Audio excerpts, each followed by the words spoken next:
to shut the other person up. As a national debate finalist, gospel minister, parliamentarian, and communications degree holder, Caleb is no stranger to arguments, and he brings that experience to the airwaves. Listen to Tactics, only on News Radio 1440 and newsradio1440.com. Depend on it. Tactics with Caleb Colquitt. If there was ever any doubt in your mind after the last impeachment proceedings of the gravity of impeachment or it being a big deal, that should be completely gone now. Like, frankly, it should have been gone even after the last time that they tried that. But if there was any lingering doubt that impeachment is purely a political process that the Democrats will just use because they don't like the president, whether or not he's actually done anything wrong, that should be gone now. They're literally saying, even if we just have to use it as a stalling tactic, even if we know that it's not going to actually go through, or there's nothing to base it off of, we're just going to go ahead and push it through as quickly as possible, just if nothing else to use it as a procedural trick. Tactics with Caleb Colquitt, only on News Radio 1440 and newsradio1440.com.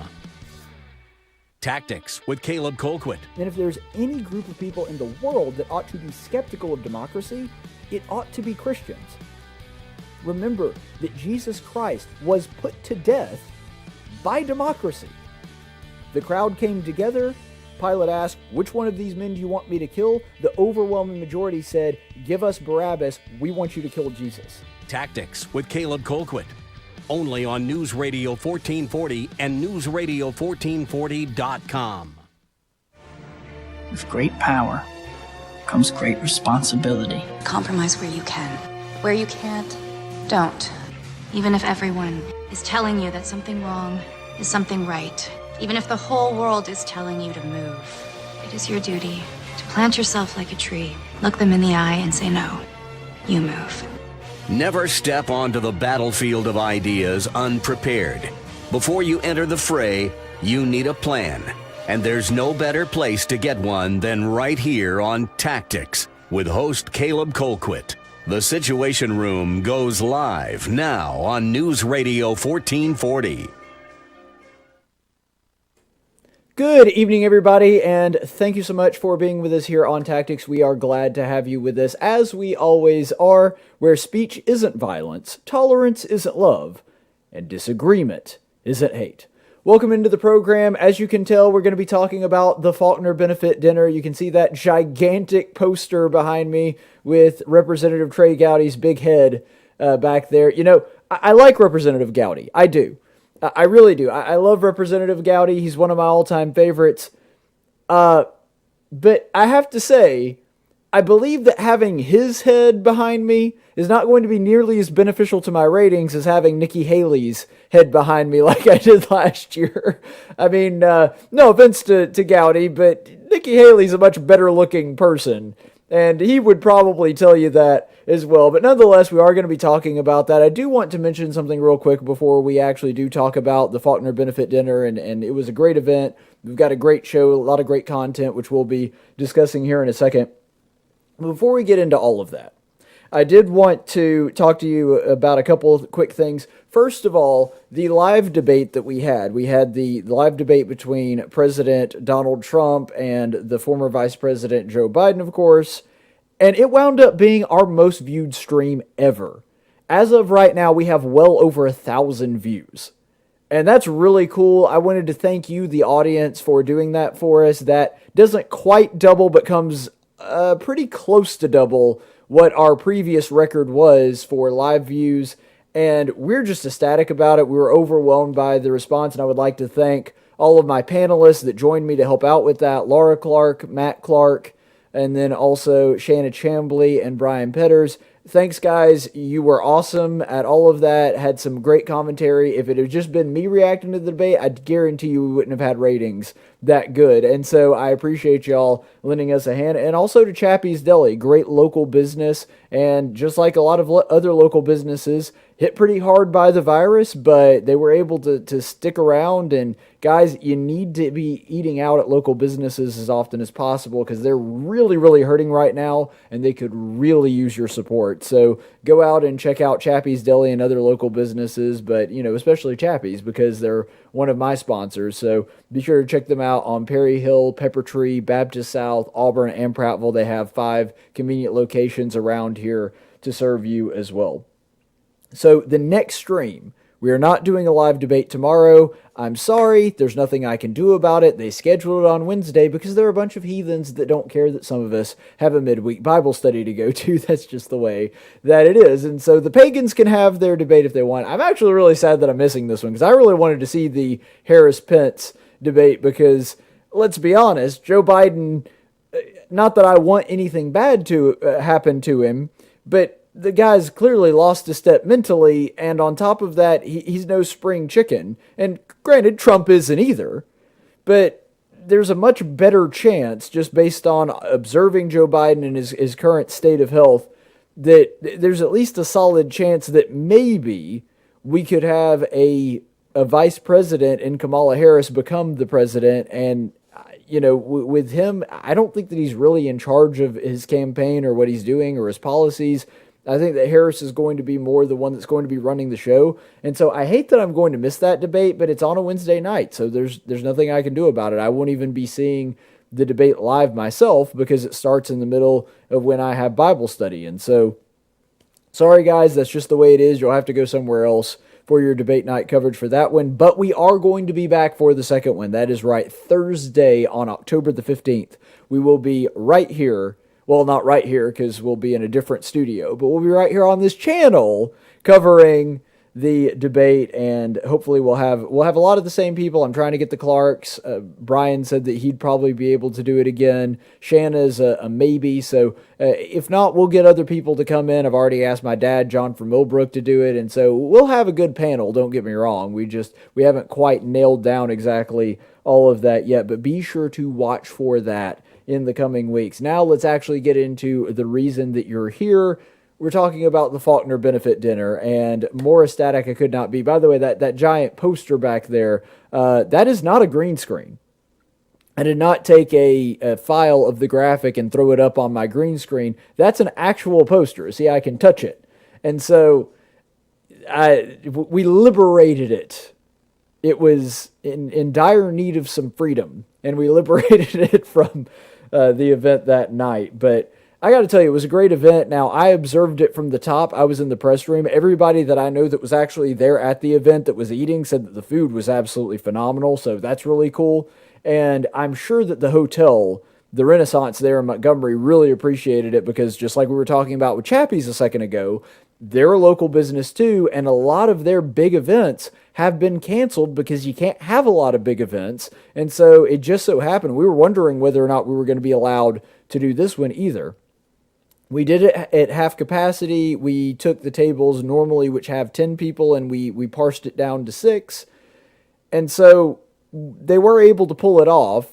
Faulkner didn't make as much money as it should have, and the hotel didn't probably make as much money as it wanted to. But the point is, they were able to pull it off, even with the restrictions that are on board. And we will be talking about some of those and Governor Ivey extending the mask mandate, but that's coming up on the next show on Thursday when we do our weekly coronavirus update. But for the event itself, it still went really well. I still think that it did very, very well. And Governor Ivey actually gave the video introduction. And goodness knows that Governor Ivey and I are not the best of friends right now. But it was really nice of her to come out for a good cause and do the video. She didn't obviously show up in person, but it was a really good video, and she spoke very fondly of Faulkner, and she should. Faulkner is a great asset to the city of Montgomery. There is a lot of good that comes with that. It is a resource for the city and the people of the city. And so it's great that Faulkner is there, and the benefit dinner helps keep it here. But one thing that they did that is really cool, and this is one of the reasons that I love this university so much. Yes, they had Trey Gowdy, and he's the headliner, and he's the reason a lot of people showed up, but they decided to use this time to honor some people that are certainly deserving of honor, 150 frontline workers. So these were different people in the medical community. These were people that were, they had people that were truckers. They had people that were grocers, basically the people that were keeping the supply chains running, making sure that everybody had food and medicine and everything else that they needed during the shutdown, and they honored 150 of these people and invited them up on stage. And so that was really cool.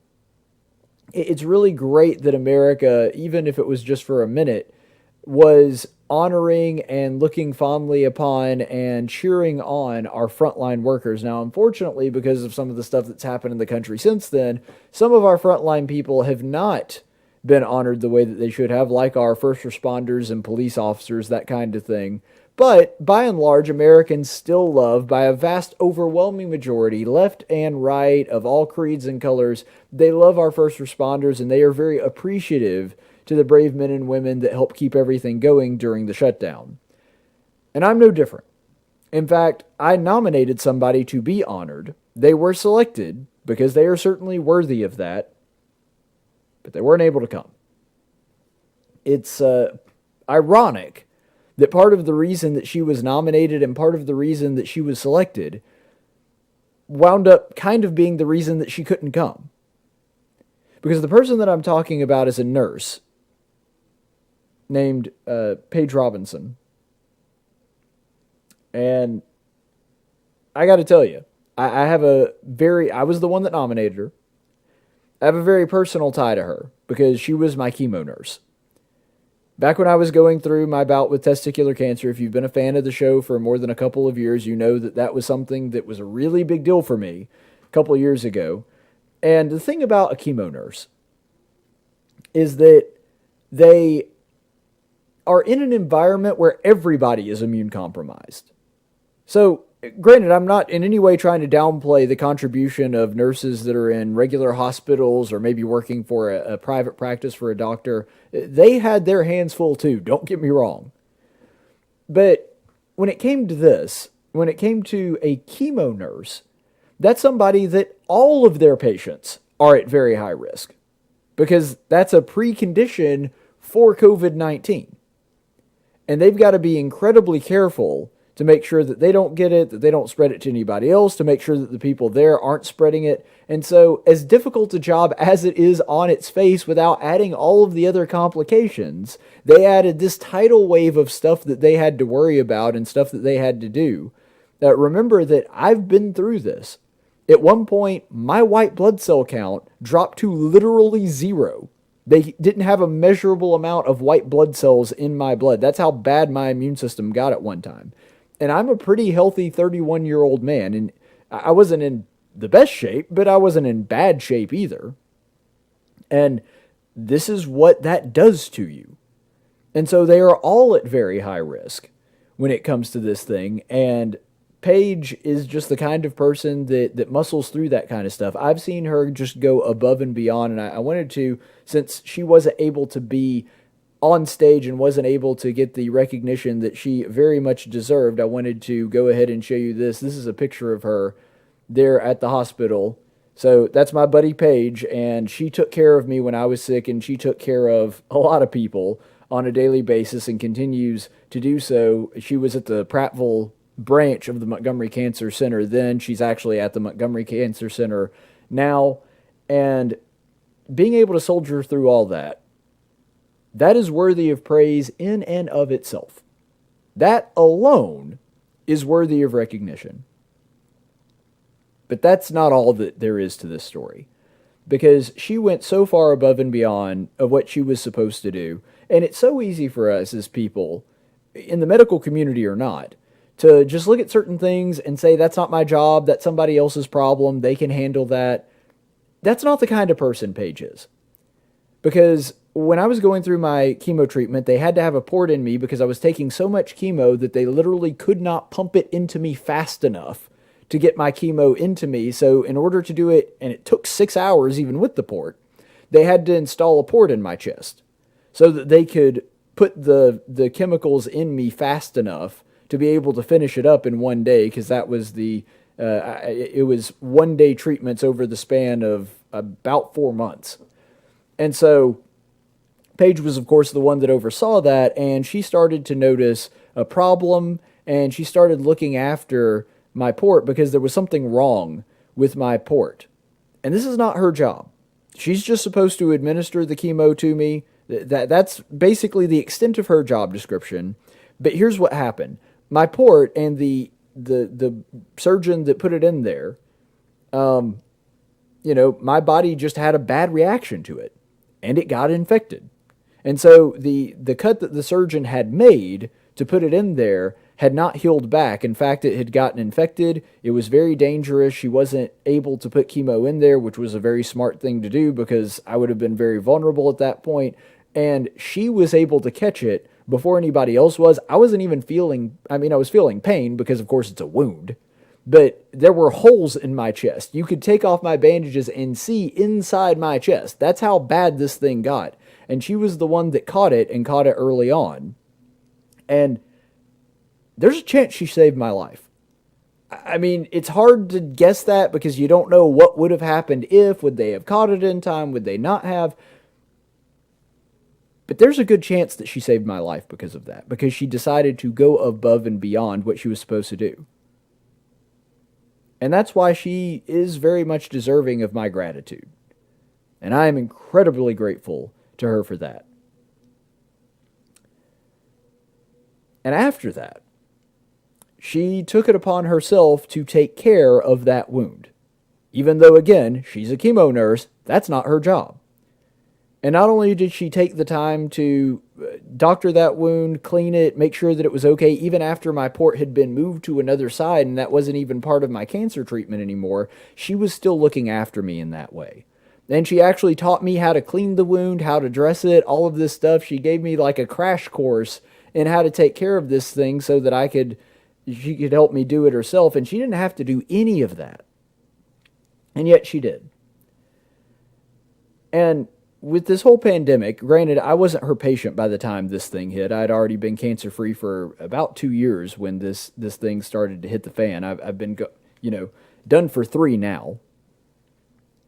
But she was actually pregnant, so she was dealing with all of that and pregnant at the same time. And in fact, the reason that she wasn't able to come is because she just had a beautiful little baby boy. And here is a picture of her and her family. You can see there her husband Bradley and their kid Bo, who is, I don't know when that picture was taken, but he's only about 4 weeks old now. And she got sick, came down with a fever right before the benefit dinner, rather. It was actually that day, and then it turns out she wasn't able to come and get the recognition that she deserved. But,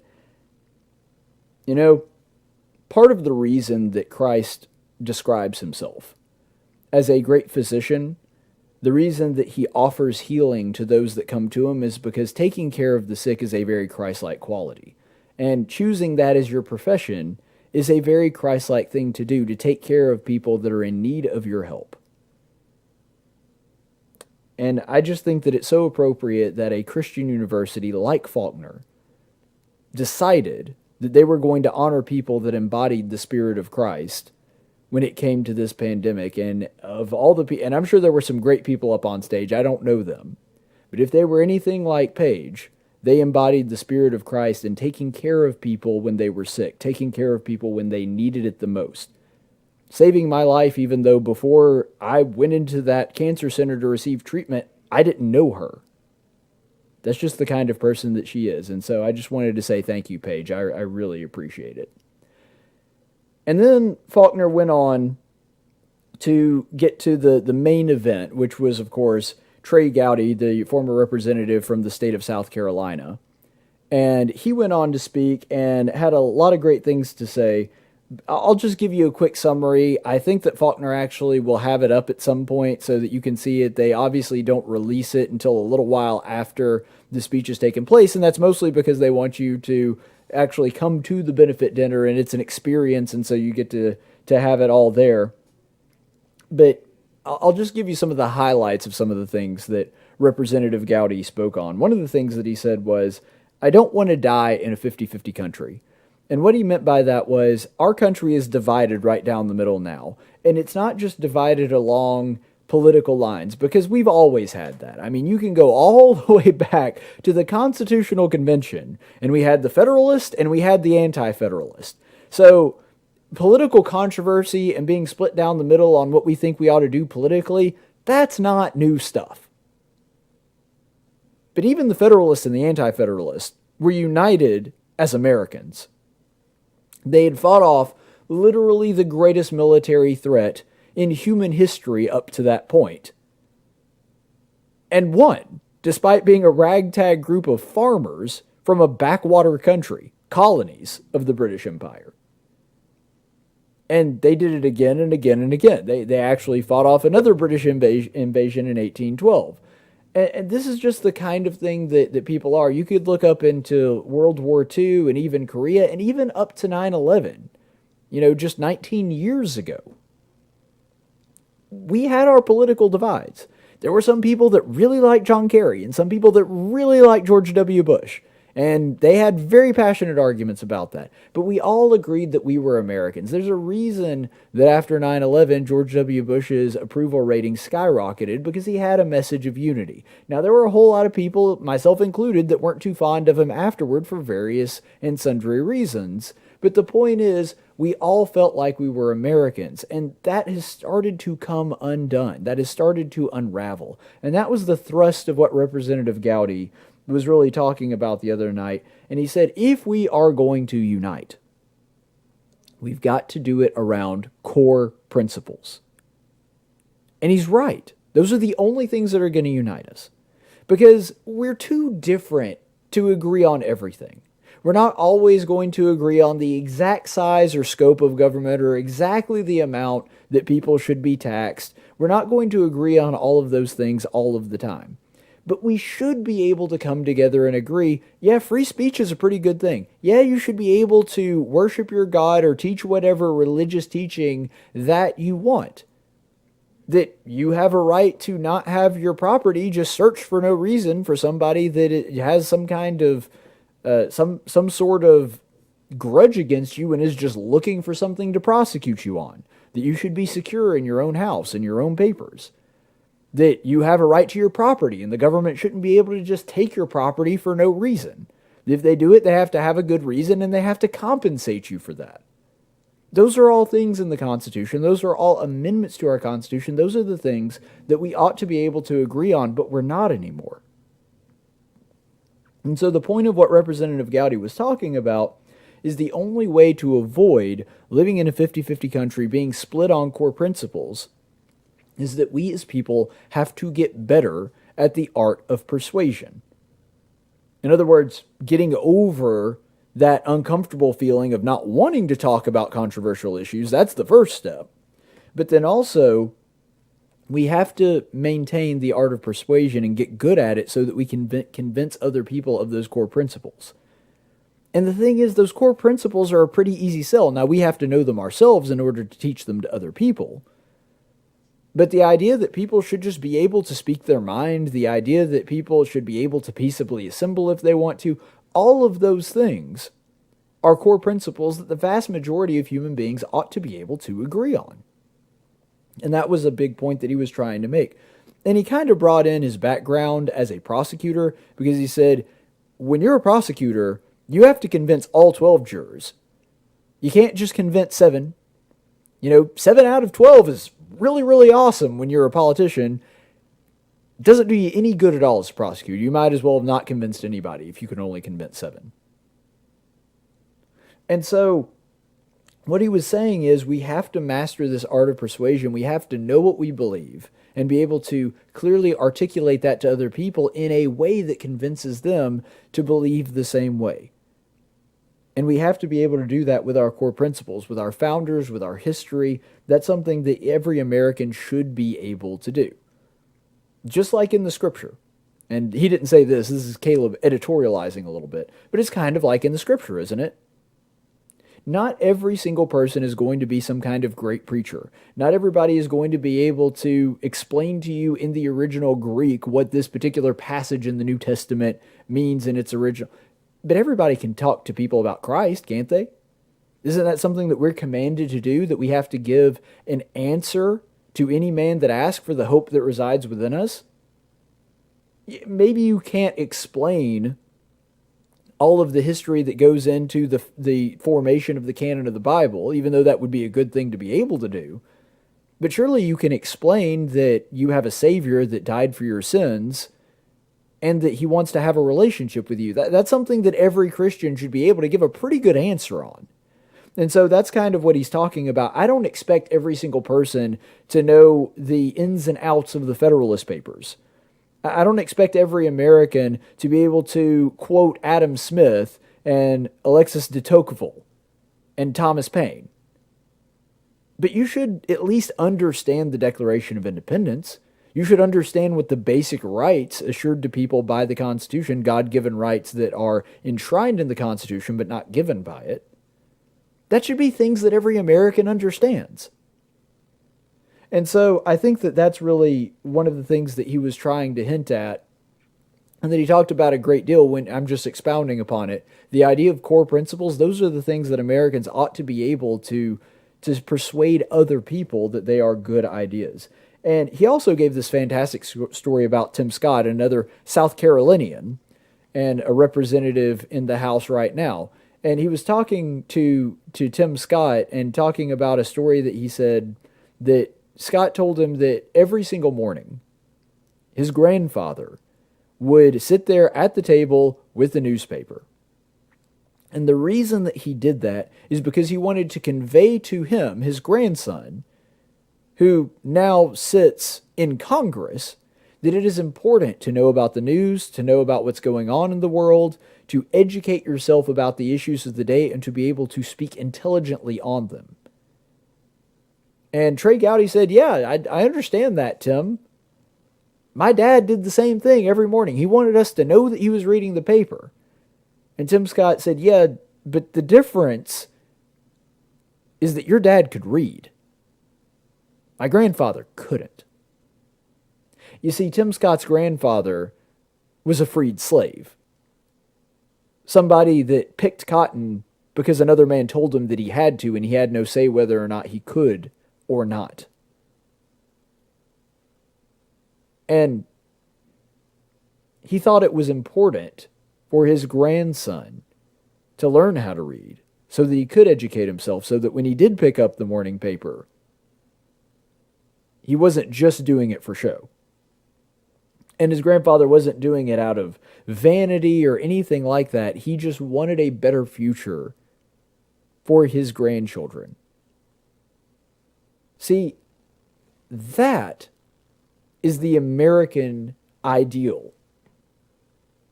That you want better for your kids than you had yourself. And I get that that's a human thing too. Yeah, I understand it. The difference in America is it's actually possible here. If you look at the world pre-America, a better world for your kids was virtually non-existent. You had a little bit of class mobility, but it was not much. If you were born into a merchant family, you were a merchant. If you were born into a farming family, you were a farmer. If you were born into a class of knights, then you would become a knight. Now, you might be able to move down in that system, but you couldn't move up. You couldn't just become king after being a knight. There was a system in place that kept everybody pretty much where they were when they were born, and there wasn't a whole lot that you could do to change that. In America, you have, in just a couple of generations, a man that was a freed slave who couldn't read, and his grandson becomes a congressman.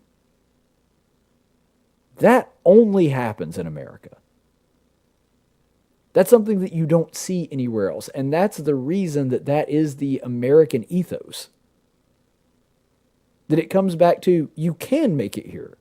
If you work hard enough, if you want to work hard enough, if you have that desire and you're willing to put in the effort, then you can do it. There's nothing here in place as far as a system that is going to stop you. And that's why this lie of systematic racism is such a load of garbage. When you've got the grandson, not the great-great-great-great-great-grandson, not even the great-great-grandson, the grandson of a freed slave making it to Congress, that's an amazing place. That's a place that could only be described as the land of the free. And that was something that he really wanted to drive home as well, that this is a place where anything like that can happen. But one of the things that he kind of used to illustrate this is when he's coming into Washington, D.C., when he's coming back from South Carolina or anywhere else, and he flies into Reagan Airport, you look out the window of your plane, and on one side, you see what you would expect to see, Washington, D.C. proper. So you've got the White House and the Washington Monument and the Lincoln Memorial and the Jefferson Memorial and the National Mall and all these Smithsonians, and it is an incredible place. I've been there many, many times. And it is a sight. You can see the Supreme Court building. You can see the Congressional building. There's all the different department buildings, and it's immaculate, and it is a sight to behold. If you look out the other window on the other side of that same plane as you're flying into Reagan, do you know what you see? A bunch of green hills with white crosses. And because of that, you're reminded that all of that in D.C., which it holds such a special place in America because even though you have the Declaration and the Constitution written somewhere else, that's where it came to fruition. The ideas of small government and limited power and states being sovereign and man ruling himself without the need of a tyrant telling him to do so. But that only works because of what's on the other side of the plane. Because there were men and women that were willing to give the ultimate sacrifice to preserve the freedom of people they had never even met. And so you need both. You need both of those things to preserve liberty. One thing that I thought was really cool about what he was talking about that evening is there was a point where President Williams asked him about some of his experiences, and they did sort of a question and answer session. And one of the things that he asked about is one of the favorite things that he's done, and he said, well, the best job I ever had was working with cops. The best job I ever had was being a prosecutor there in South Carolina and working on the street level. And I think that that's part of the reason that Trey Gowdy, even though he probably would have won re-election overwhelmingly, I mean, for Pete's sake, there's people in the Congress like Nancy Pelosi that's been there for, 112 years now? And Trey Gowdy was very popular in his state. Could have easily won re-election. Wouldn't have had trouble with fundraising or anything. And he chose to go back home, and I think that's just because that's where he wanted to be. You know, he didn't want being a politician to be his long-term legacy, and he really did genuinely enjoy working at the street level, and that's just the kind of guy that he is. And so because of that, and you could tell based on the things that he was saying, like, he doesn't want to run for office. In fact, I have a buddy who's not terribly politically in tune, but he kind of pays attention to it. He's a lawyer from Mobile, and I actually had no idea that he was there. He's actually an old fraternity brother of mine. And he called up, and I went down and spoke to him and asked what he thought of the program and everything, because he didn't even know I was going to be there. We just kind of met up spontaneously. And he said, yeah, whenever a politician resigns from their office and tells me they're not running for anything else, I pretty much always assume that they're lying. Not based on that speech. I think that Trey Gowdy really does not want to be an elected official anymore. I think he's just done with it, and he just wants to kind of chill from here on out. And I think that John was probably right on that.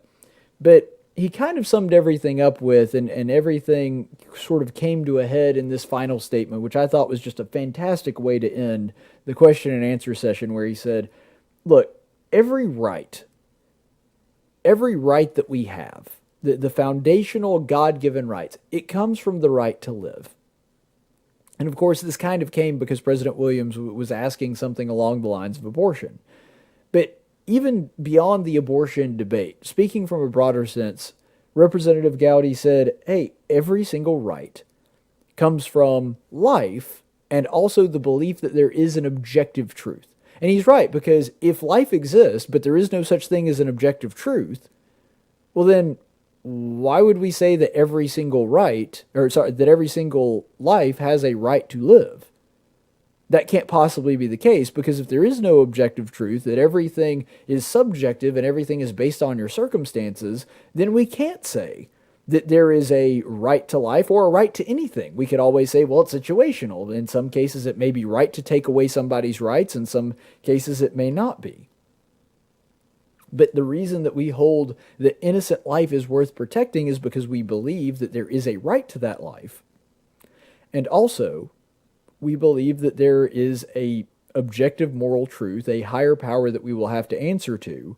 But even if you don't believe in the higher power, as long as you believe that there are objective truths, then you can believe that one of those objective truths is that innocent life is worth being protected in every circumstance. And that's how you get to being pro-life, and that's one of the reasons that I've, for a long time, have said that I'm a single-issue voter when it comes to life. Now, there's a chance that you won't win my vote even if you are pro-life, but there is zero chance that you will get my vote if you are not pro-life. I was watching an interview today with Joe Jorgensen because I do want to be informed on the candidates and the issues, and I have voted third party in the past. I would not hesitate to vote third party again. But she's not pro-life.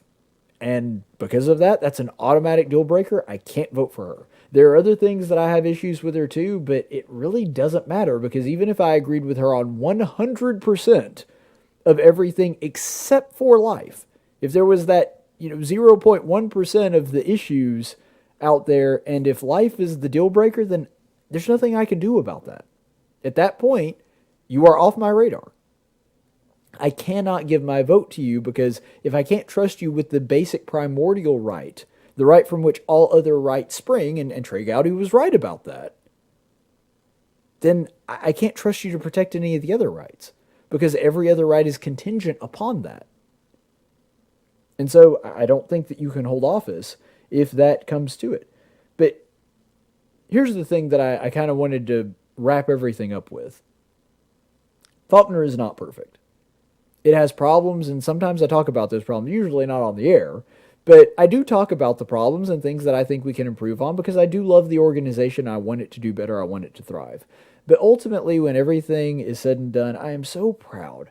I am so proud to work at a place that believes in those things, that believes that you do have a right to live, that every life is a important thing that is created by God, and that you have a right to it, and I as another human being and as an image bearer of God don't have a right to say to you, a fellow image bearer of God, that your life is not important, that your life doesn't matter, that I have no obligation to help you or assist you, that we're all God's creatures, that we are all His children, and because of that we have a moral and spiritual obligation to help and serve one another.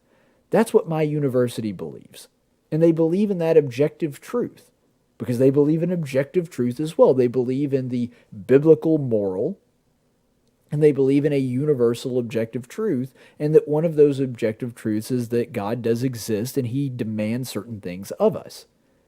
The vast majority of universities in this country have completely abandoned that. Almost all of them started out with it. Almost all of them.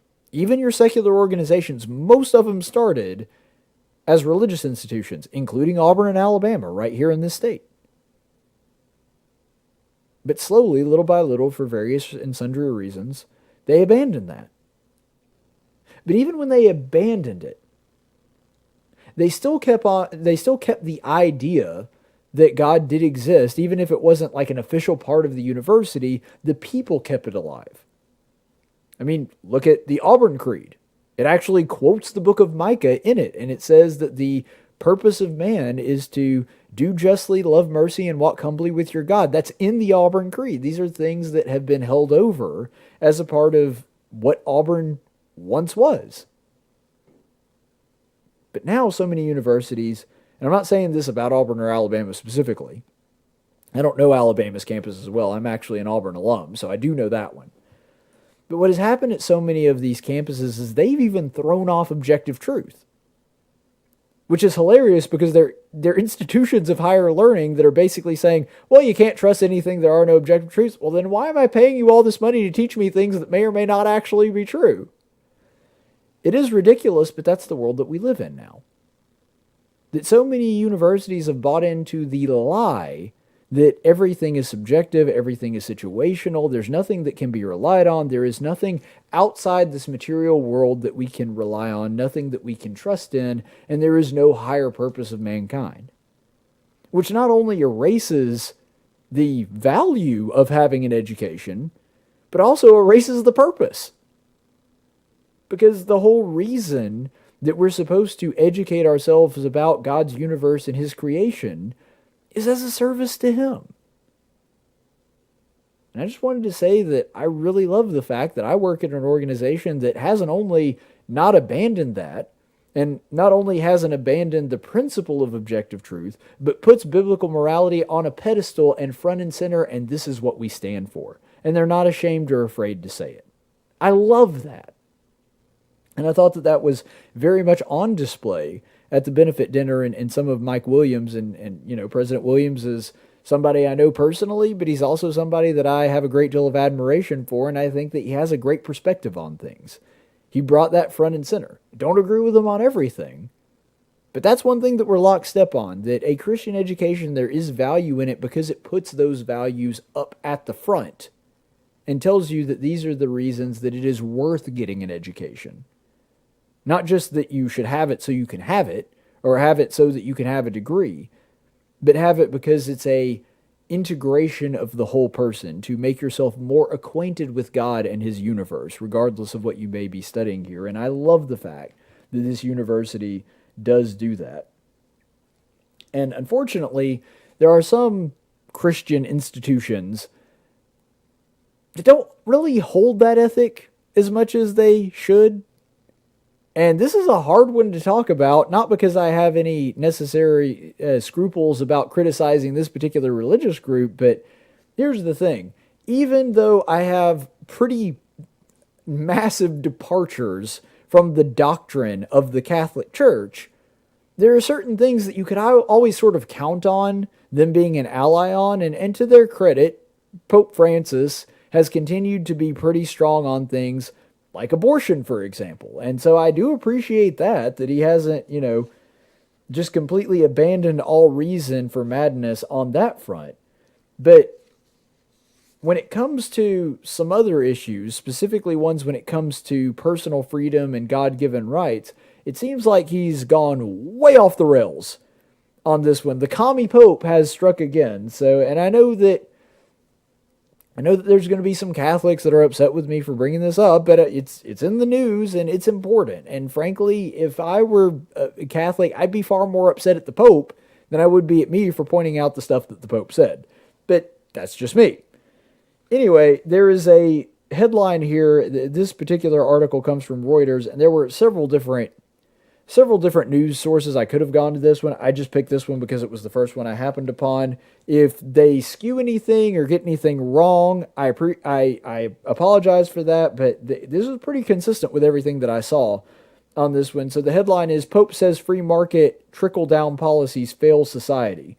And that's a pretty good summary of what I read of what he was talking about. It's important to note, this was issued on Sunday. Pope Francis went full-on socialist and signed this and basically endorsed it. So this particular edict, I guess is the way to say it. If I'm saying that wrong, Catholics, I apologize. But he issued and signed what's known as an encyclica, which is the most authoritative form of papal writing. It's not necessarily considered infallible by the Catholic Church. I don't consider anything the Pope says is infallible, because he's a human being. But nonetheless, this isn't what Catholics would consider infallible, but it is the most authoritative version of papal writing. I guess there's different levels of that stuff. I really have no idea. But I'm just going to speak on the content of what he said rather than the technical stuff surrounding Catholicism and their belief system. So I'm going to try to speak to what I know, try to stay in my wheelhouse on this one as much as possible. So this is from that same Reuters article. The encyclical, which Francis signed in Assisi on Sunday, covers topics such as fraternity, immigration, the rich-poor gap, economic and social justices, healthcare imbalances, and the widening political polarization in many countries. The Pope took direct aim at trickle-down economics, the theory favored by conservatives that tax breaks and other incentives for big business and the wealthy eventually will benefit the rest of society through investment and job creation. Okay, first of all, trickle-down economics is not a thing. It's not a thing in free markets. Now, it is a thing in cronyism. So if you're talking about policies or laws that are put into place that, for example, bail out banks, or give several $1,000,000 to a failed solar panel company, or bails out our big automakers, all of which was done by Democrats, then yes, that is trickle-down economics. That is cronyism. The idea that you're going to give a bunch of money to super rich people and hope that somewhere down the line that money winds up in the hands of poor people. That idea is stupid, and it is not free market. There's nothing less free market than taking a bunch of money from taxpayers and giving it to one of your buddies that happens to run a big business. That's not a free market. And so, first of all, just the Pope saying stuff like this is bad, but it seems like Reuters is doing a little bit of editorializing that maybe the Pope didn't actually say. I'm guessing since they didn't put it in quotes and the way that they worded it, that, you know, the Pope probably didn't say this is a conservative policy. This is probably Reuters editorializing, and I acknowledge that because I do have problems with what he said, and we're going to get to that. But first of all, even the people writing this article get it wrong. Trickle-down economics is not a conservative policy. I don't know of a single conservative that thinks that the government ought to have power to tax some people and give it to very rich people in the hopes that that money winds up somewhere else. In fact, the Tea Party, you remember that organization, Taxed Enough Already? It was founded in response to the bank bailouts. It was founded in response to the most conservative grassroots movement in generations, was founded around the idea that that is a bad thing. And so Reuters just completely gets their facts wrong on this. They try to attribute that to conservatives. There's not a thing in the world conservative or free market about trickle-down economics. Now, when it comes to giving big tax breaks, well, we don't want big tax breaks for big companies only. We want tax breaks for everybody. I'm in favor of a 10% flat tax. That's my policy that I want to put into place. I think it should be 10% across the board. Would that be a big tax cut for big companies? Yes. Would it also be a really, really big tax break for middle-class families? Yeah, it would be a big tax break for them too. I'm for less taxes across the board, not specifically targeted for rich people. And so they completely miscast this whole thing. So anyway, I can't tell if the Pope actually did use the phrase trickle down. I'll get to that a little bit later. But suffice it to say that they're already out of the gate making some pretty massive missteps in their characterization here. It continues on. There were those who would have us believe that freedom of market was sufficient to keep everything secure after the pandemic hit, he wrote. So this is words directly from the Pope. No, that's not the free market's job. The free market does not promise security. The free market does not pretend to protect you from the outside world. In fact, markets are by their very existence volatile. And they react to things. They are reactionary. That is what they do. The reason that they work is because they react to the environment. They wouldn't work otherwise. Because, for example, in the USSR, when some kind of stimulus enters the system, that stimulus is pretty much gone by the time that somebody actually reacts and does something about it. It's kind of like if you were to equate it to internet browsers, your free market is your Mozilla Firefox, created by the free market, or your Google Chrome, also created by the free market, versus your Internet Explorer, which technically was created by the free market. But the reason for its being slow is because it didn't have to compete the way that the other two did. Why? Because it was loaded into the system when you got your PC. And by the way, I'm not saying that that means that Internet Explorer is a product of government. I'm not suggesting that at all. I'm saying it's slower and provides worse service because it didn't have to compete the way that the others did. That competition, a free market principle, is what made those other browsers superior. And so, like government programs, when government runs the economy and has its control on everything, it runs like Internet Explorer, which is to say incredibly slowly, and even after it loads, it's probably going to be buggy. That's what happens when government is in charge of things. And so, it's true that the free market cannot keep you. It doesn't protect you, nor does it pretend to protect you from outside forces or the elements or a giant storm or a market crash. It's not supposed to protect you from those things. But what it does do is that it reacts to them in a way that is less impactful, not completely non-impactful, but less impactful than if the government is running everything. It is more efficient that way. Now, sometimes you do need the government to do things, and I totally understand that. But most of the time, the free market winds up yielding better results, faster results, and does it cheaper. And so that's what the free market does when something like this giant pandemic hits. I mean, are you going to feel the effects if you're in a free market country? Yeah. But it's important to note here that the entire world is now looking to America for treatments. And yes, there are other countries that are trying really hard to find some kind of vaccine or treatment for COVID. And that's good. And if they get there before us, more power to them. But why is it that the entire world look to us to figure out how to deal with this thing? Because we're the only country that has a free market system. We're the only one where there's an actual profit incentive to develop these things, and that's the reason that America develops over 4 times as much medical innovation as the second biggest innovator of medicine, Great Britain. Literally, the rest of the world has their free healthcare, free being in quotation marks, because they usually pay through the nose for it, but the rest of the world is able to enjoy their free healthcare on their government's dole, specifically because they don't have to innovate, because America's free market system does it for them. Canada isn't doing a lot of medical innovation. Why? Because they know that America is going to do it, and then they can just get whatever America comes up with and use that to treat people. And so the Pope is completely backwards here, that he's saying that the free market doesn't protect you from a pandemic. No, it doesn't. You're right on that.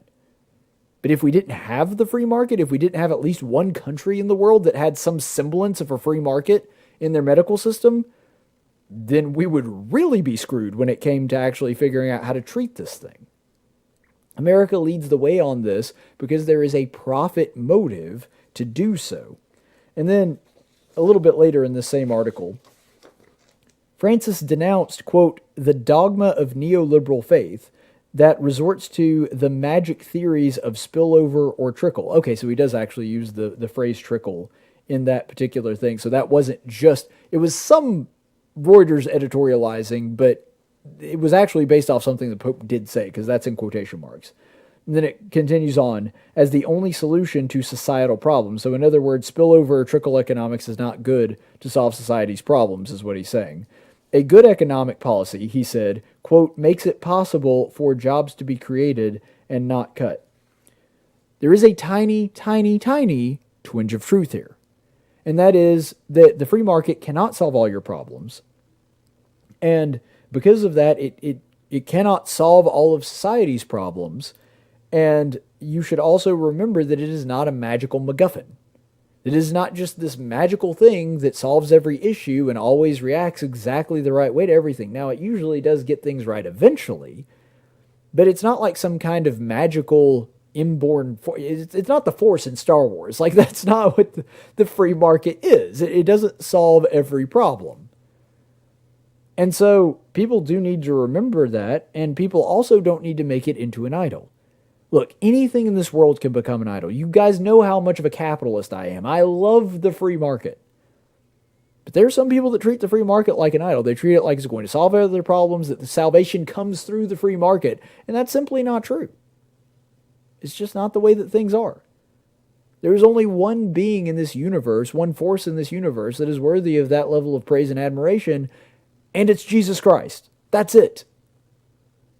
Free market is great. I think the free market is probably one of the greatest forces for good in human history. It has alleviated more human suffering than any economic system in world history.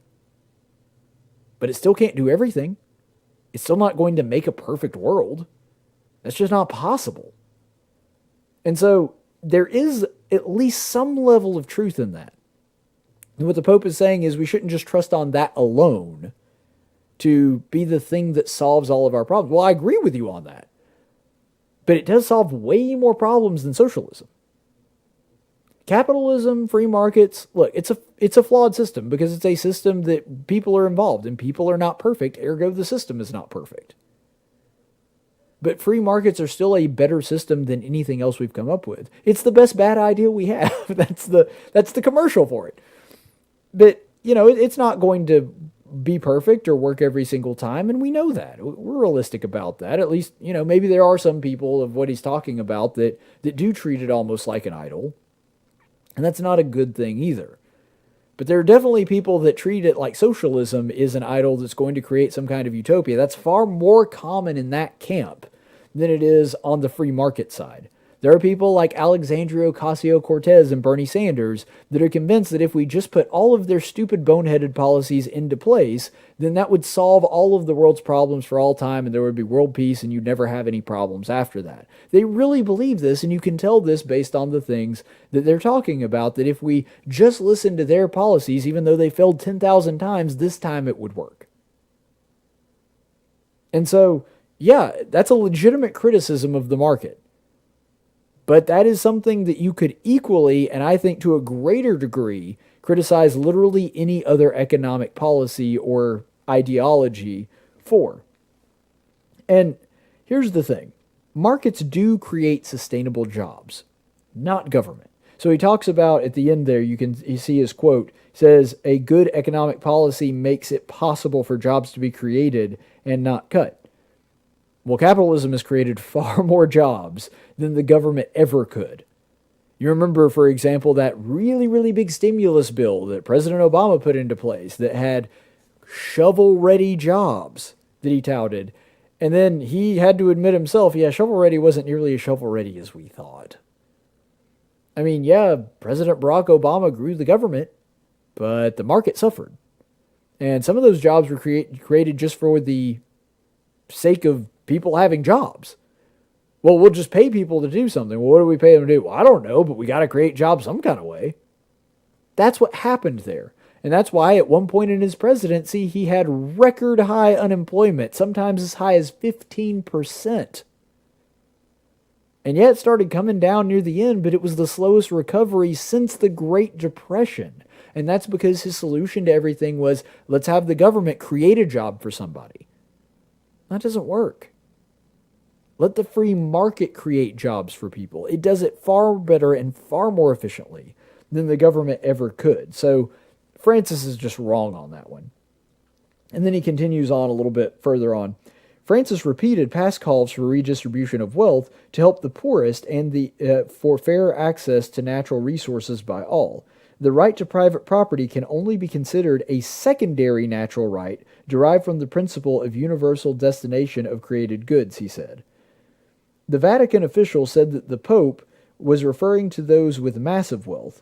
The Pope wrote that the belief of the early Christians, quote, that if one person lacks what is necessary to live with dignity, it is because another person is detaining it, was still valid. This is the exact opposite of the gospel. This is a gospel of Satan.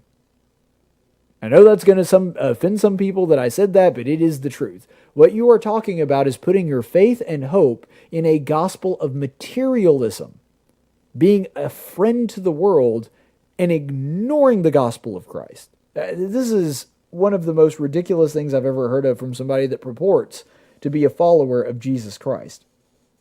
When you're talking about redistribution of wealth, that if somebody else has something, it's because they took it from me, that they're detaining it from me. The reason that I can't live with dignity is because somebody else took my stuff. Not that they stole it directly from me or they took it from me because I made it, just because somehow they're detaining things from me, therefore I can't live a life of dignity. Where is that in the gospel? Gospel preaches the exact opposite of that. That a person lives with dignity regardless of what they have. Think about the parable of the rich man and Lazarus. Who was living with dignity? Not the rich man. He's the one that winds up in torment. He had a lot of pleasure in his life, but he wasn't living with dignity. Lazarus was. And then when he's asked about that, he says, look, you had your reward. You lived, the fun life on earth. But Lazarus lived with dignity. And this is a theme that is consistent throughout the entirety of Scripture. That dignity comes from serving God, not having stuff. That's ridiculous. And this breeds envy. Isn't that something that Catholics refer to as the 7 deadly sins? Now, I don't necessarily subscribe to that, but I thought Catholics were supposed to. Envy is not the same as jealousy. Jealousy means you want stuff that other people have. Envy means you don't want other people to have it just out of spite, whether you get it or not. This is what that is, that there are people that are living extravagantly and they shouldn't be allowed to do that. What business is it of yours?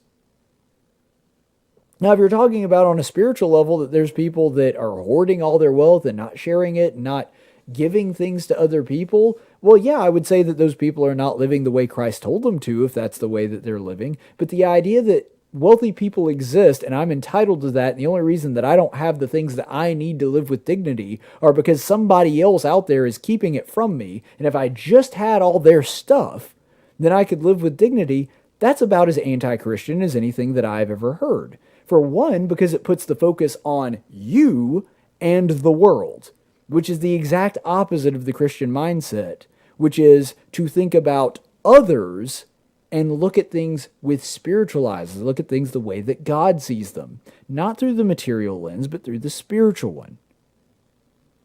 That our lives are measured not by the amount of stuff that we have, but by the good that we do to other people and the way that we obey God and His commands. That's what the Bible teaches, not this drivel. And another thing too, when he talks about private property being a secondary right, that's not in the Torah, and it's not in the New Testament, so I'm kind of at a loss as to where he's getting that. Because I remember reading the Torah. Maybe he should pick up a Pentateuch at some point and actually read through the Old Testament, the Law of Moses. If you stole from somebody, didn't matter if they were richer than you or not. You had to pay. You had to recompense them for that. If you even inadvertently, even by accident, caused some kind of terrible thing to happen to somebody's property, you still had to pay them.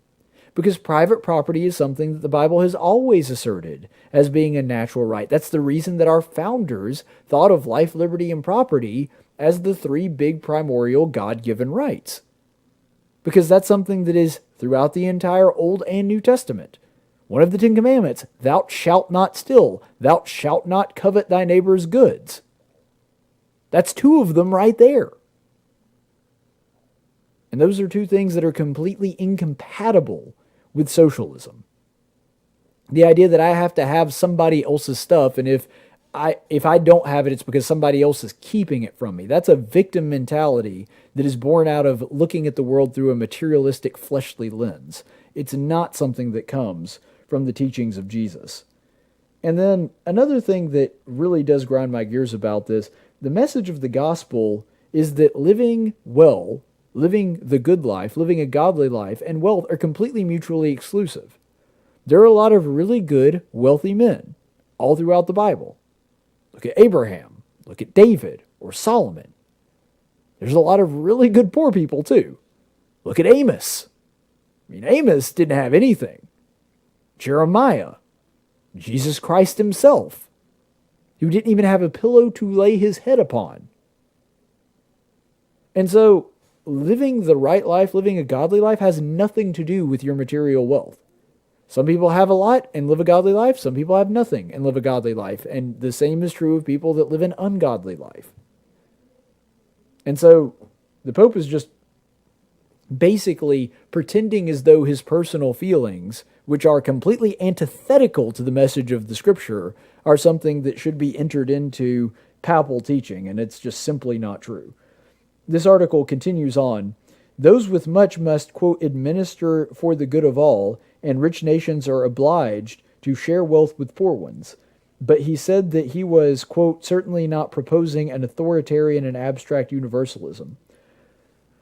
So that does make it a little better, but not by much.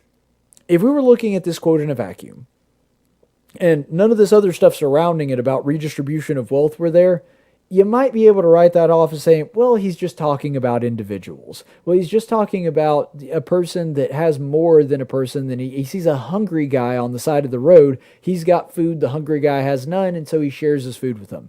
Okay, that is Christianity.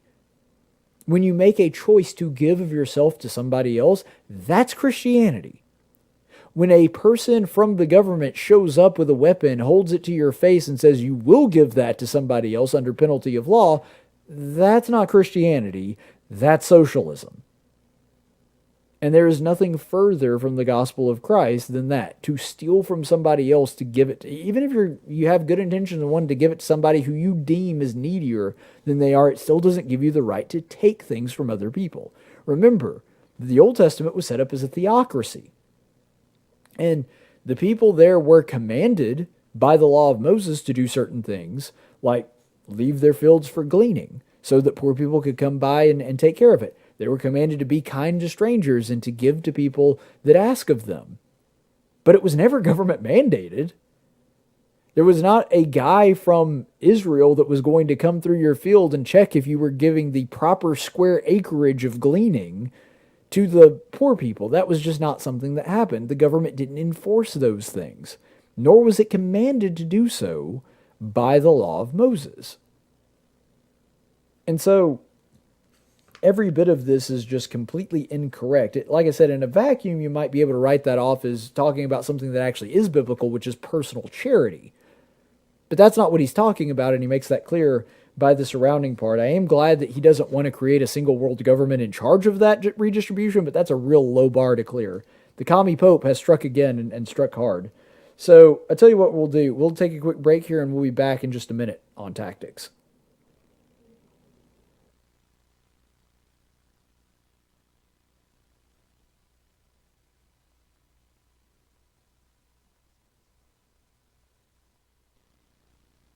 And now for a reading from the Social Justice Warrior Bible with Pastor Gregory Post. Welcome in. I'm Gregory Post, head pastor at the Eternal Living Word Trans-Denominational Church and Coffee House in Novato, California. And now it's time for a reading from the Sjw Bible, the only Bible printed on 100% organic biodegradable paper. Today's reading comes from the Gospel of Matthew, chapter 19, verses 3 through 10. And it says, Some Pharisees came to Jesus, testing him and asking, Is it lawful for a man to divorce his wife for any reason at all?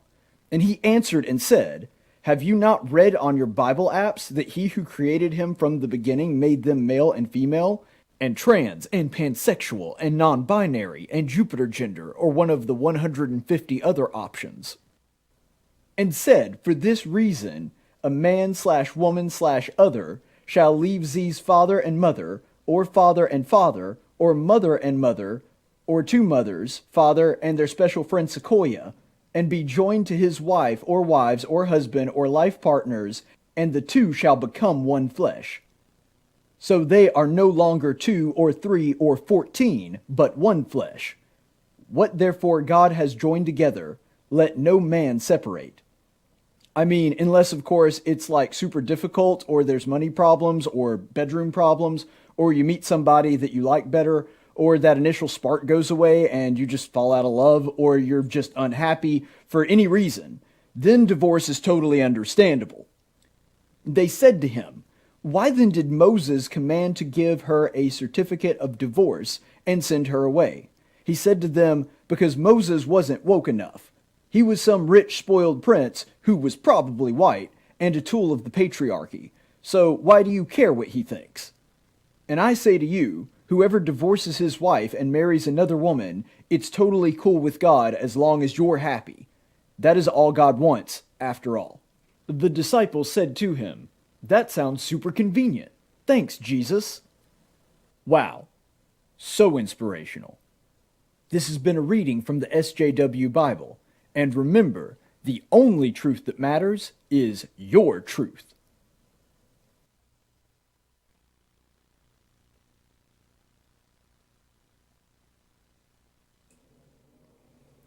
Wow, I totally just did that on a whim, but that almost sounds like Gregory Post based on this article.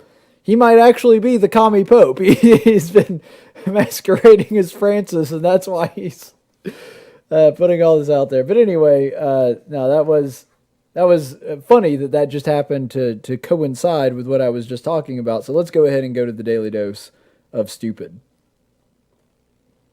That was stupid. I know it was stupid. Really stupid. Hey, I just said it was stupid. Today's Daily Dose of Stupid is going to be pretty much the entire media, because the media has had an absolute meltdown over Trump having the coronavirus. It's funny. I think that Trump getting the virus has affected them far more than it's affected Trump. Trump seems pretty much the same, and they have just, well, I guess they technically seem pretty much the same too. It's just they're pitching a hissy fit again, which, frankly, that's just kind of become the way that they are now. But we'll go ahead and check this out. Say what you want about President Trump, and Lord knows that I have my disagreements with the man, and there's things that he does that I just find absolutely abhorrent. But dang it, he's the best troll that has ever existed. There has been nobody that is better at trolling the media than President Trump, and that is one of the very few qualities that I have no criticism for. I think that he's been fantastic at it. Now, granted, sometimes he does it at inappropriate times, but man, he is good at it. If you're talking about just sheer raw efficiency at trolling the media, there is nobody better than Donald J. Trump, and this is actually a pretty good example of it. This is just a video of him literally walking to his house. That's it. He's walking into the White House, and yet this, in and of itself, can trigger the left. Just him walking. That's all it's a video of. Now, granted, at the end, you kind of see the media's point. You kind of understand where they're coming from. But just, watch the lead up. Follow me on this one. Listen to the commentary that's going on. I'm just letting everyone know, Sanjay, this is Brooke Burke of CNN. The other side of the helicopter. Everyone, you saw it land. The cameras were on the other side. This is him getting off as he walks up those stairs. So, Sanjay, keep going. This is where he has the mask on. Yep, look, he's got the mask on. Waving at the people. Passes the press, doesn't take questions, and is going to head up those stairs. Still got the mask on. So he heads up the stairs, and then when he gets to the top of the stairs is when he takes his mask Now, there's not a soul around him. Look, everybody that's taking pictures and the media people, they're like 20 feet away from him at minimum. Caitlin was raising this issue.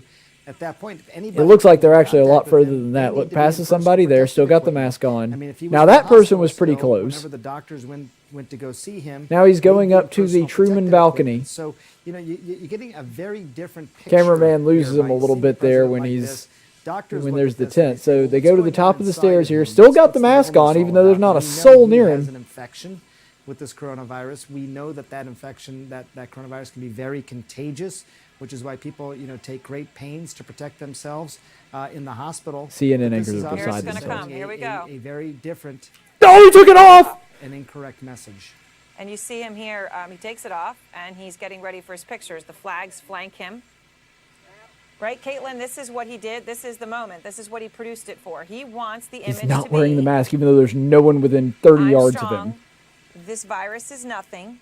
His tweet today, feeling better than I did 20 years ago. Don't be afraid of COVID. Don't let it dominate your life. There he is. This is the image he wants.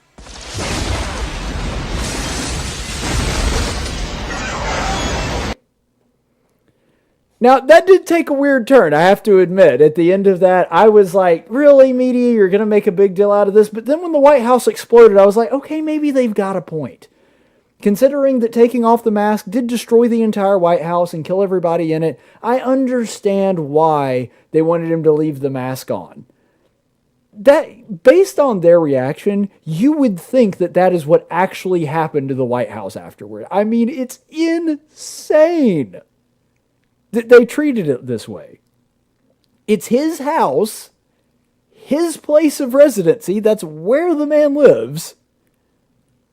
And he has the mask on despite being outside the entire time he's walking up to his house, the entire time he's getting to the balcony. Only when he's on the balcony, literally right outside his front door, and there's not a soul within earshot of him, just about, that he takes the thing off and waves at everybody and pauses for a picture to show everybody, hey guys, I'm back home, I'm back from the hospital, I'm okay. Which is a good image. We want to know that our president is okay and healthy and able to handle things. And I would say the same thing of Barack Obama. Didn't like the man all that much, but whenever I heard that he was sick and then I heard that he got better, that was a good thing for us. That was a good thing for America. I was happy that he was better. First of all, the media almost seems like they're rooting against him getting better, that he should have stayed in the hospital and he shouldn't be coming out. And then they just flip out over this stupid mask thing when he's not even near anybody. It's so amazing that even doing a simple mundane thing that nobody would think twice about is enough to just send the members of the media into an absolute tailspin where they're just beside themselves that he would even consider doing this. And I think a lot of it does come from something I've talked about recently on this show as well. People in the media are leftists. The vast majority of them are. Certainly Brooke Burke and Sanjay Gupta that are there doing the commentary.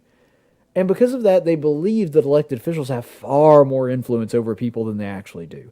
Do they really believe that there are people, and the answer is yes, they absolutely believe this.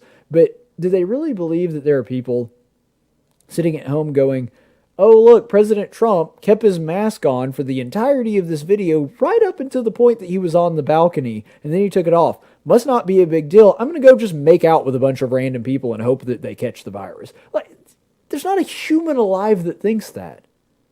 You see, people on the right, and by that I mean actual conservatives, not just people that vote Republicans, we tend to believe that people make their own decisions. And what people do in the public sphere, I mean, maybe it can influence people to some degree, but the people are basically free agents and they're going to do what they want to do. There are going to be some people that see that President Trump doesn't really wear a mask that often and wear one anyway because they think it's a good idea. There are going to be people that see Joe Biden and Nancy Pelosi and other elected officials that wear a mask all the time, even when it doesn't make any sense at all, and go, what, screw it, I'm not wearing a mask. Because people are individuals and they have their own agency. That's the way that this works. It is unfathomable to me that the left just does not understand that. They think that people are a bunch of mindless sheep that are just going to imitate whatever the political leaders they see are going to do. Part of that is because they have an outsized ego and think that they have a similar level of influence and they believe that they can control the masses that way as well. But I digress. This was the message that Trump sent to everybody. This was he recorded a little video and basically talked for about a minute and a half about his experience. This is a clip from that as well, when he came home from the hospital. And I learned so much about coronavirus. And one thing that's for certain, don't let it dominate you. Don't be afraid of it. You're going to beat it. We have the best medical equipment. We have the best medicines, all developed recently. And you're going to beat it. I didn't feel so good.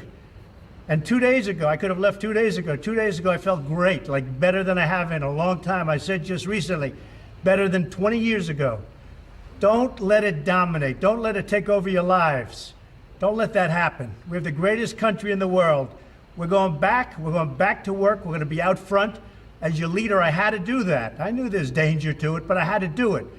I stood out front. I led. Nobody that's a leader would not do what I did. And I know there's a risk, there's a danger, but that's okay. And now I'm better, and maybe I'm immune, I don't know. But don't let it dominate your lives. Get out there, be careful, We have the best medicines in the world.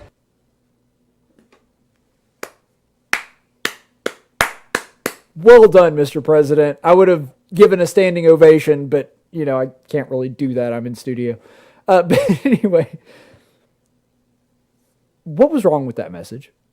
The media hated it. They spent most of the day talking about how horrible and reckless and irresponsible all of that was. What was wrong with that?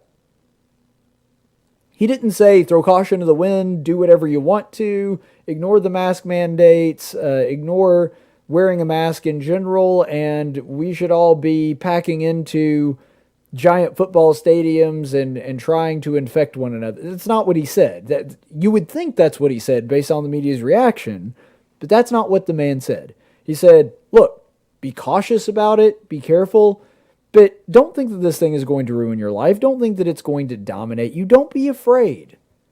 Be confident. This is America. We've got the greatest healthcare system in the world. We have fantastic doctors. We've got more treatments coming on the way, which, by the way, the stats bear out.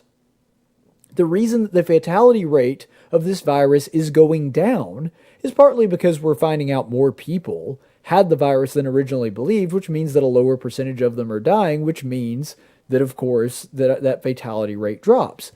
But that's not the only thing that's going on here. We're getting better at treating this virus. For example, originally we thought that ventilators were the most important thing when it came to treatment of COVID-19. We found out that not only are they really not all that important, they can actually be harmful based on the person and based on the case. Sometimes something as simple as just flipping somebody over on their belly has a bigger impact on whether or not they're going to survive. And so, ultimately, in all of that, the media just lost their minds, but that's what a president is supposed to do in a crisis. That's what any leader is supposed to do in a crisis. We could look at President Ronald Reagan when you saw the whole thing with the space shuttle falling out of the sky, and then with President Bush on 9/11. But it's not just Republicans. This is not a partisan thing. I can't stand FDR. Other than Woodrow Wilson, I think he's the worst president we've ever had. But when FDR said there's nothing to fear but fear itself, that was a good line. And that's when he was talking about the biggest depression that we'd ever faced. Now, some of that was self-inflicted, and I don't want to get off into all that. But the point is, when FDR was saying we have nothing to fear but fear itself, that was a good message for a president to tell his people. Yes, it's going to suck. Yes, it's not going to be fun. No, you shouldn't just act like it doesn't exist, and that's not what President Trump said anyway. But we're going to get through this because we're Americans, and that's what we do. That's a guy that should be president. I mean, goodness knows he wouldn't have been my first choice to be president, but that is a thing that a president ought to be able to say and do. Look, guys, we're going to get through this. You shouldn't let this control your life or dominate your life. You shouldn't be living in fear because of this thing. If you have some pre-existing conditions, it's perfectly reasonable to take a few extra precautions. But this shouldn't be something that controls your life. If you're a 26-year-old guy that's in fantastic shape, you shouldn't be worried about this thing. There's like a 1 in 333,000 chance that you're actually going to die from this thing after you get it. Not even counting the fact that you just may not get it or may get it and be asymptomatic. After you get it, those are your odds. And so this is a message that is proportional to the threat that coronavirus poses. Didn't say it poses no threat, but it is minuscule compared to what you have been sold.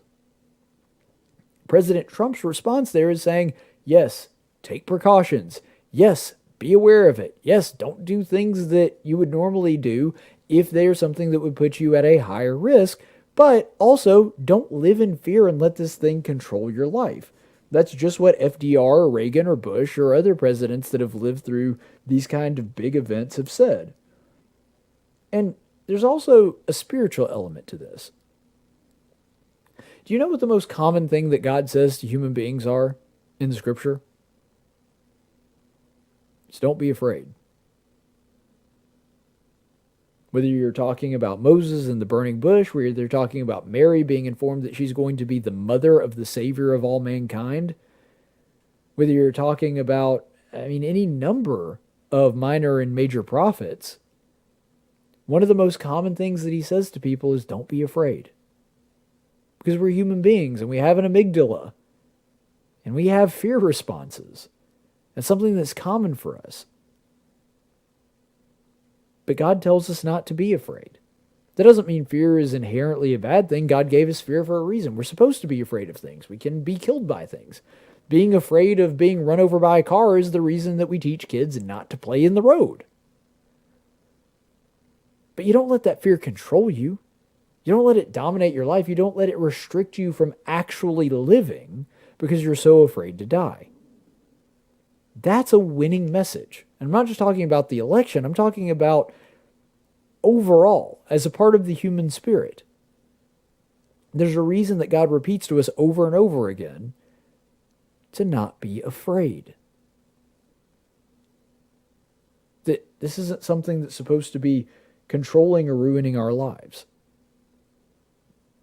Unfortunately, despite all of this, the media is still royally flipped out over all of this, and our friends at Grabian put together a montage of this. Take a look. President Trump wrote on Twitter, "Don't be afraid of COVID. Don't let it dominate your life." Almost 210,000 Americans are dead. Speaking of outrageous, this outrageous tweet. Oh my goodness, Nicole. When I saw that Trump, I literally was overwhelmed. And now we see this tweet, which is heartless. It is cruel. Jake, this is so disrespectful. I'm not even sure I can speak about this. It's incredibly disrespectful. What does that mean? Don't be afraid of it. I mean, first of all, it's a contagious disease that kills people. There's nowhere to even begin. It's gross. It's such a distressing moment. It's just so horrible, so destructive to say I feel better than I have in 20 years. That he's saying this is so disrespectful. The president says it's no big deal. It's outrageous. It is insulting to the people who have lost loved ones. It is insulting to every American who wears a mask. I mean, it's disgraceful, Wolf. It's absurd. Don't tell your supporters, don't be afraid of COVID. Everyone should be afraid of COVID. It's okay to be afraid of COVID, and it's okay that it's dominating your life because it has dominated your life. We have the media we deserve. They are so bent on this thing dominating your life, about it being the only thing in your life. First of all, for anybody that is even somewhat spiritually minded, that should never be true of any virus. If this were literally airborne Ebola and people were dying left and right and 2/3 of the population were dead because of this virus, it's not that, but let's pretend that it was. It still shouldn't dominate your life. Because from a spiritual perspective, there is nothing, no matter how dangerous, no matter how bad, on this side of eternity, that it should keep you from spreading the message of Jesus Christ. Nothing. Doesn't mean be dumb about it, doesn't mean to be reckless. But as far as dominating your life, nothing should dominate your life other than Jesus Christ. That should be the only dominating factor in your life. But putting the spiritual of that aside, let's think. Why would the media want this to dominate your life? What could their motivation possibly be?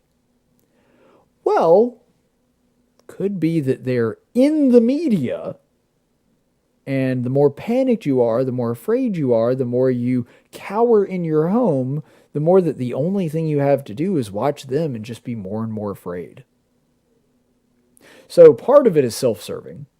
Part of it is I really do genuinely think that part of the reason they want people to panic and be afraid about this is because they know that it helps their ratings. If people think that this is much more severe and serious than it actually is, it's like that stupid Malaysian airliner. And I know people died. People lost loved ones in that. I understand.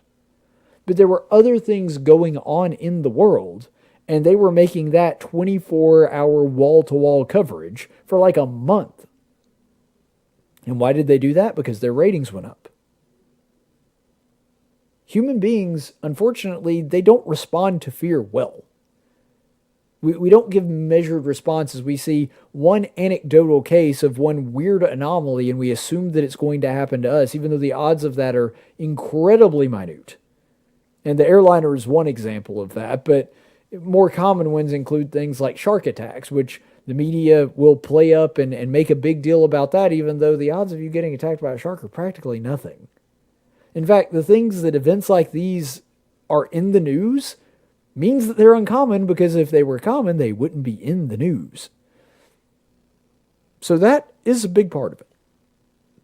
But I think an equally scary part is that so many of these people have bought into the idea that if you are going to be afraid, then you're also not going to be going out and helping the economy and living your life, and you're also going to blame Donald Trump for all of this, and that you're going to go out and vote for Democrats. And so, unfortunately, it's twofold.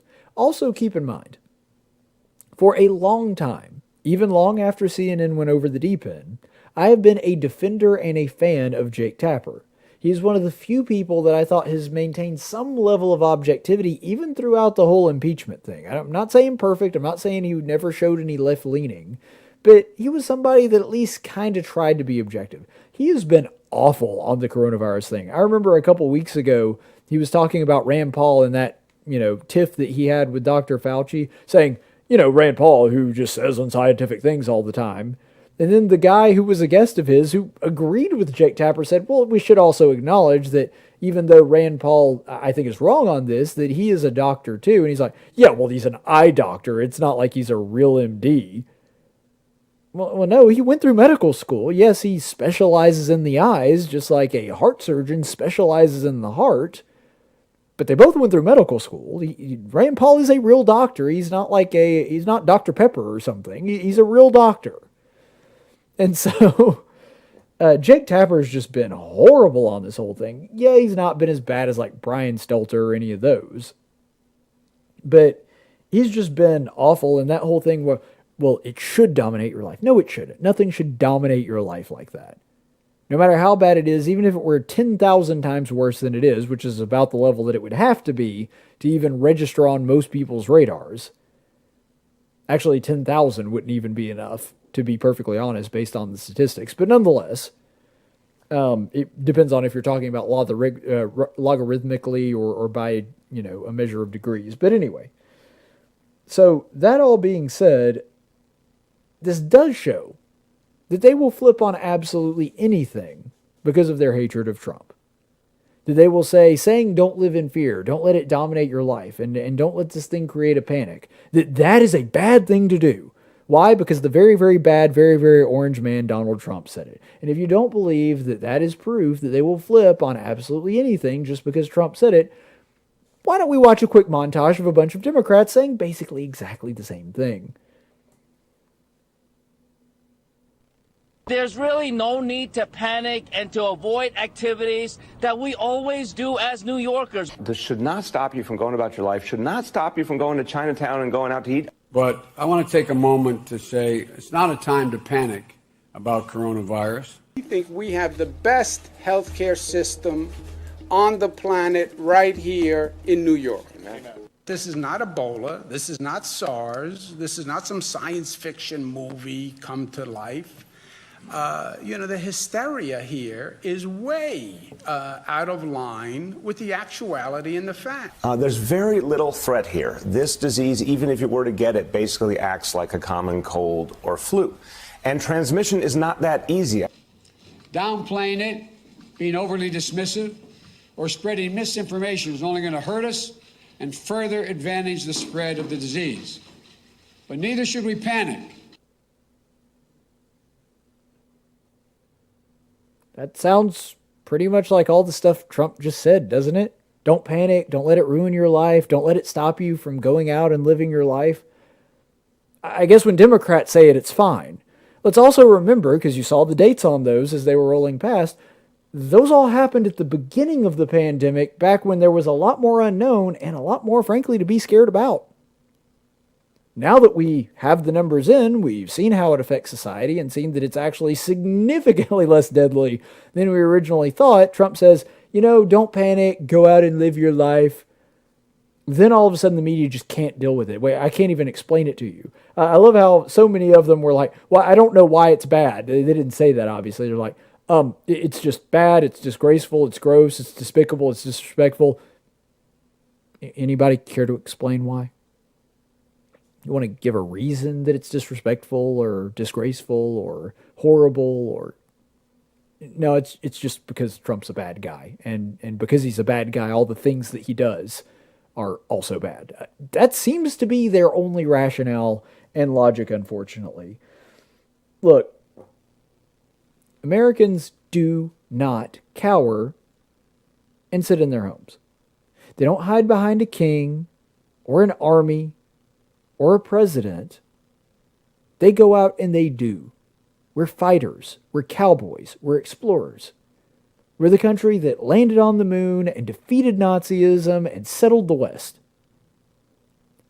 We never had a tyrant. We never had a king. And because of that, the message of America has always been, you go out, you do it, you make it happen. You want something done? You start it. That's something that was completely unique to us at the time of our founding. That's something that the world had not seen at that point. That a man can go out and rule himself and all he needs is his family and his God, and he can do it on his own. That he didn't need the permission of a king or a dictator or anything like that. And because of that, this whole thing cuts against the American mindset. We're not supposed to be afraid. When we see something that needs to be done, we just go out and do it. That's who we are. It's what we are. It's what we've always been and always will be. That's America. We're the ones that take off in a wagon across the mountain ranges, having no idea what's on the other side, and just packing up and leaving everything that we've ever known and going out there because there's opportunity out there. Opportunity fresh for the taking. We're the ones that, blast off into space and go after the biggest threats militarily the world has ever seen and still come out the other side okay. And one thing that we've had in common, even with the leaders that I don't like and didn't respect and don't really have any love for even to this day, one thing that our leaders used to always have in common is that when they came out and said, we'll be okay, we'll get through this, don't be afraid, we're Americans, we will be all right, don't be afraid. Everybody applauded them when they said that. Now, there is such a seething hatred for this guy that the media can't even get behind that, and it just blows my mind that that is the case now. But ultimately, I think it's because the media has forgotten who Americans really are. They've been so out of touch for so long that they've forgotten that we are the cowboys. We are the explorers. We are the people that charge forward into the gunfire if necessary, if it means preserving liberty. So many people have been, and it's been heartbreaking for me, watching Americans just gleefully give away their liberty and beg to have their freedoms taken from them. It does break my heart. But ultimately, I still believe that freedom is worth fighting for.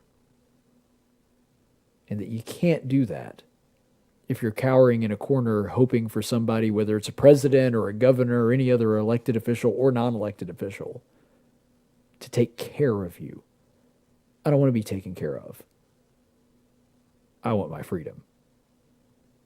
Let's go to the chaplain's report. In 1775, the Continental Congress created the Chaplain Corps. Under the command of General George Washington, each soldier was required to attend worship service every Sunday. While other armies advanced on their feet, Washington's troops advanced on their knees. It's time for the Chaplain's Report with Caleb Colquitt on tactics.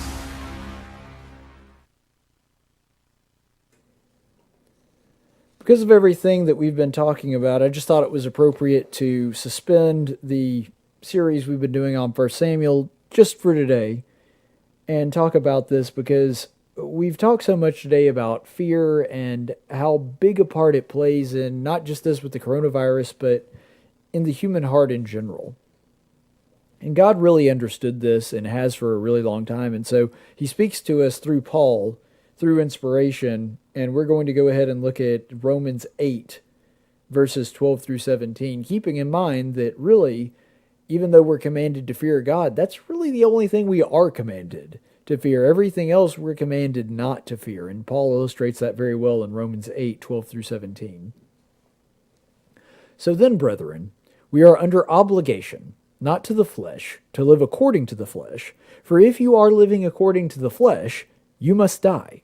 But if by the Spirit you are putting to death the deeds of the body, you will live. For all who are being led by the Spirit of God, these are the sons of God. For you have not received a spirit of slavery leading to fear again, but you have received a spirit of adoption as sons, which we cry out, Abba, Father. The Spirit himself testifies with our spirit that we are children of God, and if children, heirs also, heirs of God, fellow heirs with Christ, if indeed we suffer with him, so that we may also be glorified with him. I really love this passage of Scripture, and always have. Romans 8 may be the best chapter in the entire Bible. I mean, maybe other than the crucifixion stories, because there's 4 chapters, one in each of the Gospels, and really there's some spillover in Luke. But anyway, if you're looking at those chapters, I think you could say that those are better. But as far as like in the epistles, I think Romans 8 is probably the best chapter for sure in anything past the Gospels. And this is a great example of why. You see how it starts out there, contrasting flesh and spirit. It's saying that the people of the world, your average person, they live by flesh. We're not supposed to do that. We're Christians. We live by the Spirit. It's a completely different mindset. It's a completely different lifestyle. We should be noticeably different to other people because we are living by the Spirit and being led by it rather than being led by the flesh. Our worldly desires, our hungers and appetites, whatever our body wants, doing whatever we please with that, we don't do that. We're led by a higher calling. We're led by the Spirit. And he starts out with making that contrast, and then he makes this other secondary contrast of fear and being a child of God. These are not coincidences. So when he draws that contrast between flesh and spirit, he then, at exactly the same time, right afterward, says, and there is also a contrast between fear and being a child of God. In other words, if we are a child of God, then we have nothing to fear. If we believe that we are going to die one day and be with God in heaven, then what do we have to fear on this side of eternity? Why would we be afraid of literally anything that could happen to us here? That doesn't make any sense. It's not saying that you need to be reckless to the point of being suicidal or anything like that. Obviously, you shouldn't just be, running into traffic and anything like that. That's not what Paul is saying at all.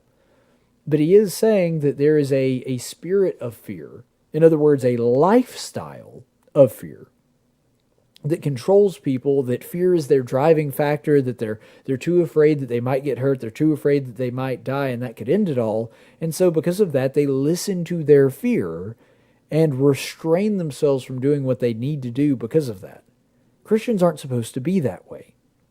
Christians aren't supposed to have that spirit of fear. Why? Because we know that we are led by a completely different mindset, that our fears do not control us. They're there, and sometimes fear can be a good thing. Sometimes it can warn us about dangers. And that's not necessarily a bad thing.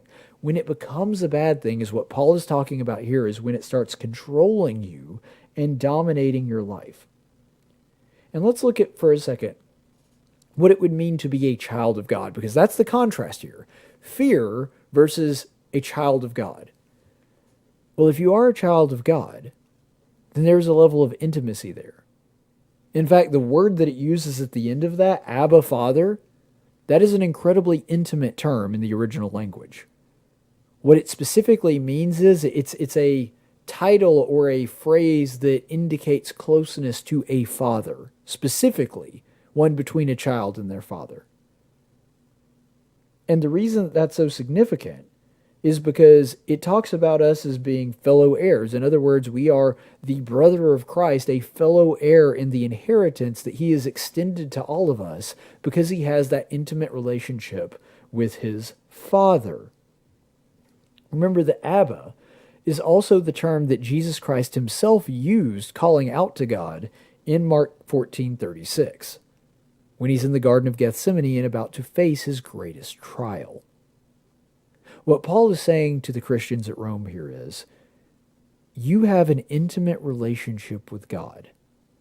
You are as close to him as Jesus Christ was because Christ has come into this world and given us the opportunity to have that kind of relationship with him, to allow us to draw close to God through the sacrificing of his own blood and washing us in it. Because of that, we have the same kind of relationship that Jesus Christ had with his Father.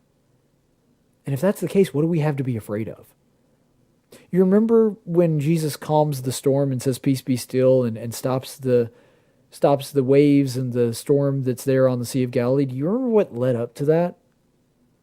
Jesus was in the boat, asleep, in a storm at sea.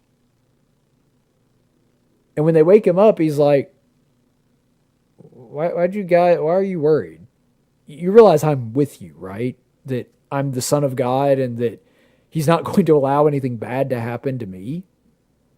See, that's the kind of confidence that Christians are supposed to have. That if we're with Christ, we're buried with him in baptism, then we have that same intimate level of relationship with God that Jesus himself did. And that means that there's really nothing here on this side of eternity that should scare us. Was Jesus Christ afraid to be crucified? Yeah, he was. So much to the point that he was literally sweating blood. And yet, despite this, he did it anyway. He was obedient even to the point of death. Because he wasn't seeing the world through fleshly eyes. He was a child of God and acted like it. He didn't let his fear control him. He didn't let it dominate his life. He didn't keep it from doing what he needed to do. He went about living his life the way that he should, the way that God commanded him to. And I want you to also take note of, it says at the very beginning of that verse, where it talks about we are under an obligation not to the flesh or live according to the flesh, and then it goes on and says that it is the spirit of slavery that leads to fear. You see, there's been an awful lot of fear over this thing over the past several months. Because of that, there's been an awful lot of slavery.